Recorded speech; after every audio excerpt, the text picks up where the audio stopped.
त्या उमेदवारांचा आज माननीय शरद पवार साहेबांसोबत बैठकी झाली। प्रत्येकाला त्या संदर्भातली माहिती घेण्यात आली आणि या 7-8 उमेदवारांपैकी काही उमेदवारांची छाननी करण्यात आली।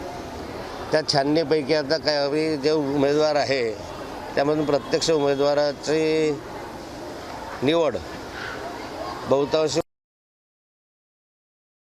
लोकसभा चुनाव लड़ सकती है, ऐसी चर्चा, कितनी सच्चाई है? आप भी लड़ रावेर लोकसभा क्षेत्र से मैं तो चुनाव लड़ना नहीं चाहता क्योंकि मेरी तबीयत ठीक नहीं है। डॉक्टर ने मुझे मना भी कर दिया है, इसलिए मैं नहीं लड़ूंगा। दूसरी बात, रोहिणी ताई भी लोकसभा क्षेत्र के लिए, लोकसभा के लिए इच्छुक नहीं है। उन्होंने पहले से जो तैयारी की है, घोषणा की है और मुक्ताई नगर विधानसभा क्षेत्र का चुनाव लड़ने के लिए की है और इसलिए उसको भी कोई लोकसभा के लिए इंटरेस्ट नहीं है और इसलिए रोहिणी ताई भी लोकसभा क्षेत्र रावेर से चुनाव नहीं लड़ेगी।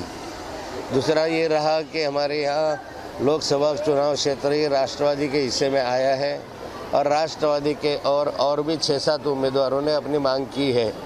वो उम्मीदवारों की आज मुलाकातें भी हुई। पवार साहब और जयंतराव पाटिल उसमें उपस्थित थे, पार्टी के आला नेता भी उसमें उपस्थित थे। अभी ये 6-7 लोगों में से कुछ 3-4 लोगों, 2-3 लोगों की स्क्रीनिंग करके मुझे अपेक्षा है कि कल पार्टी इसके बारे में उचित निर्णय लेगी। कल चुनाव आयोग की प्रेस कॉन्फ्रेंस होने वाली है और 3 बजे से आचार संहिता और इलेक्शन का शेड्यूल डिक्लेयर हो जाएगा। महाराष्ट्र की बात करें तो आप सीनियर नेता है, कैसे देखते हैं महाविकास आघाड़ी बनेगी और एनसीपी को किस तरह से देखते हैं, किस तरह से परफॉर्मेंस रहेगा 48 सीटों पर?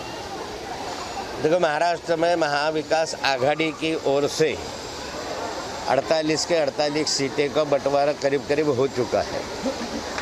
एक 4-6 जगहों के बारे में आज या कल में इसमें फाइनल निर्णय हो जाएगा, ऐसी अपेक्षा है और ये सारी सीट पर हमारे उम्मीदवार खड़े रहेंगे।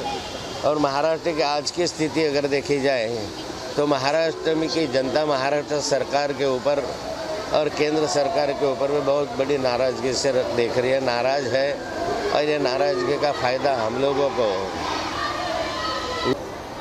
त्या उमेदवारांचा आज माननीय शरद पवार साहेबांसोबत बैठकी झाली। प्रत्येकाला त्या संदर्भातली माहिती घेण्यात आली आणि या 7-8 उमेदवारांपैकी काही उमेदवारांची छाननी करण्यात आली। त्या छाननीपैकी आता काही जे उमेदवार आहे त्यामधून प्रत्यक्ष उमेदवाराची निवड बहुतांश लोकसभा चुनाव लड़ सकती है, ऐसी चर्चा, कितनी सच्चाई है? आप भी लड़ रावेर लोकसभा क्षेत्र से मैं तो चुनाव लड़ना नहीं चाहता क्योंकि मेरी तबीयत ठीक नहीं है। डॉक्टर ने मुझे मना भी कर दिया है, इसलिए मैं नहीं लड़ूंगा। दूसरी बात, रोहिणी ताई भी लोकसभा क्षेत्र के लिए, लोकसभा के लिए इच्छुक नहीं है। उन्होंने पहले से जो तैयारी की है, घोषणा की है और मुक्ताई नगर विधानसभा क्षेत्र का चुनाव लड़ने के लिए की है और इसलिए उसको भी कोई लोकसभा के लिए इंटरेस्ट नहीं है और इसलिए रोहिणी ताई भी लोकसभा क्षेत्र रावेर से चुनाव नहीं लड़ेगी। दूसरा ये रहा कि हमारे यहाँ लोकसभा चुनाव क्षेत्र ये राष्ट्रवादी के हिस्से में आया है और राष्ट्रवादी के और भी 6-7 उम्मीदवारों ने अपनी मांग की है। वो उम्मीदवारों की आज मुलाकातें भी हुई। पवार साहब और जयंतराव पाटिल उसमें उपस्थित थे, पार्टी के आला नेता भी उसमें उपस्थित थे। अभी ये 6-7 लोगों में से कुछ 3-4 लोगों, 2-3 लोगों की स्क्रीनिंग करके मुझे अपेक्षा है कि कल पार्टी इसके बारे में उचित निर्णय लेगी। कल चुनाव आयोग की प्रेस कॉन्फ्रेंस होने वाली है और 3 बजे से आचार संहिता और इलेक्शन का शेड्यूल डिक्लेयर हो जाएगा। महाराष्ट्र की बात करें तो आप सीनियर नेता है, कैसे देखते हैं महाविकास आघाड़ी बनेगी और एनसीपी को किस तरह से देखते हैं, किस तरह से परफॉर्मेंस रहेगा 48 सीटों पर? देखो, महाराष्ट्र में महाविकास आघाड़ी की ओर से 48 के 48 सीटें का बंटवारा करीब करीब हो चुका है।